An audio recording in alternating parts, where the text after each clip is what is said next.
Petals in the sky, jade on earth. I, as the first light of dawn caressed the verdant hills of what would one day be known as the Yucatan, Ixbalam emerged from his humble reed dwelling. The earth sighed beneath his bare feet, still cool and damp from the night's embrace. Above, the canopy of heaven was transforming from the indigo of midnight to the gentle hues of awakening, lavender melting into periwinkle, a harbinger of the sun's gilded ascent.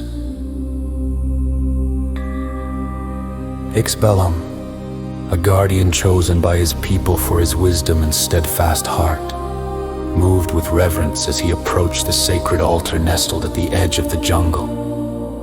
In his hands, he cradled offerings culled from the richness of their lands, vivid blooms whose fragrance swirled like a whispered hymn, and precious jade, as green and deep as the forest itself around him.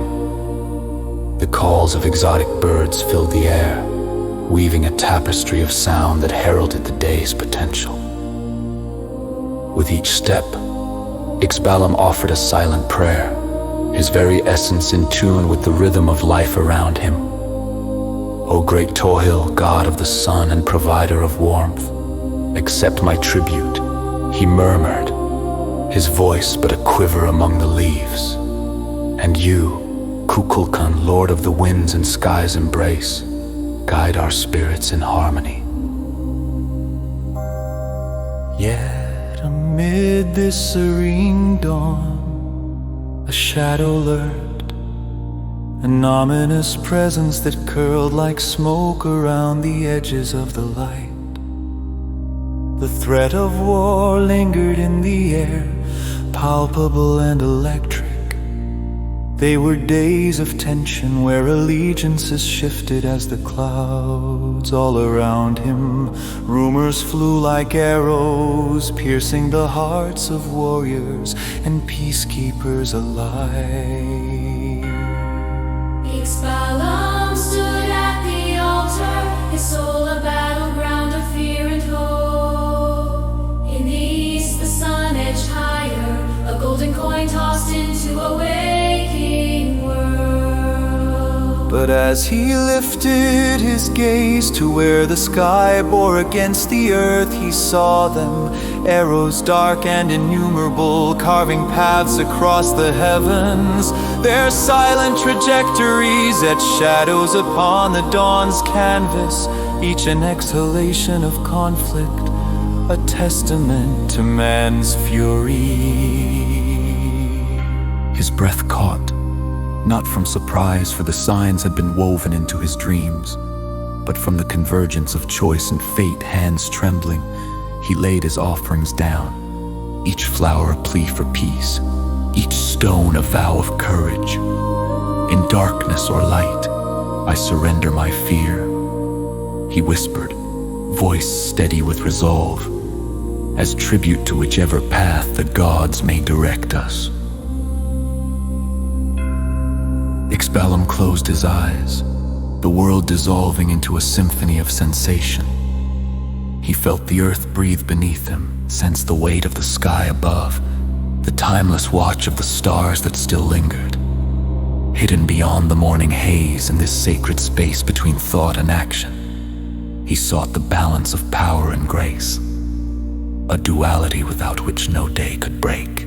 Shak, god of storms and rays, quench our fires of rage. He intoned softly, feeling the moisture of the air beat upon his skin. And Ixbalam, who walks between worlds, grant us your endless courage. The world spun in silence, and with it came visions, refracted glimpses of a path forward.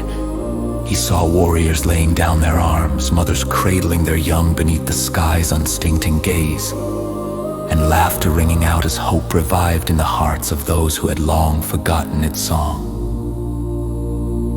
Slowly, Ixbalam opened his eyes to a transformed scene.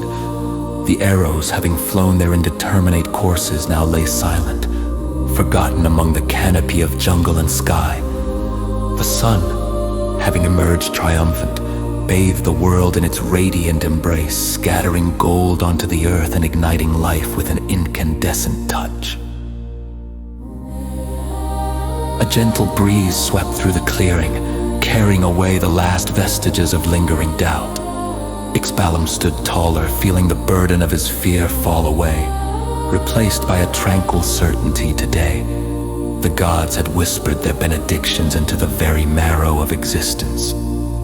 Today, peace reigned. He turned away from the altar, leaving behind his offerings to be tended by wind and sun, by the watchful eyes of the divine around him. The jungle awoke in earnest, colors newly vibrant, and the symphony of nature swelled into a crescendo of life. As Ixbalam made his way back to his people, his heart beat with the rhythm of renewal. The dawn had delivered more than light. It had brought clarity, a reminder that every morning bore the promise of a new beginning. He understood, now that true offerings were not bound to temples or altars, but carried in the spirit. As children played and laughter rose to greet the sun, Ixbalam knew that in the end, it was not the gods alone who shaped destiny, but the will of those who dared to dream beyond the darkness, to offer themselves fully to the light. His prayer had taken flight, as intangible as the wind, yet as enduring as the earth itself. Petals and jade, fear and hope, cast into the eternal expanse.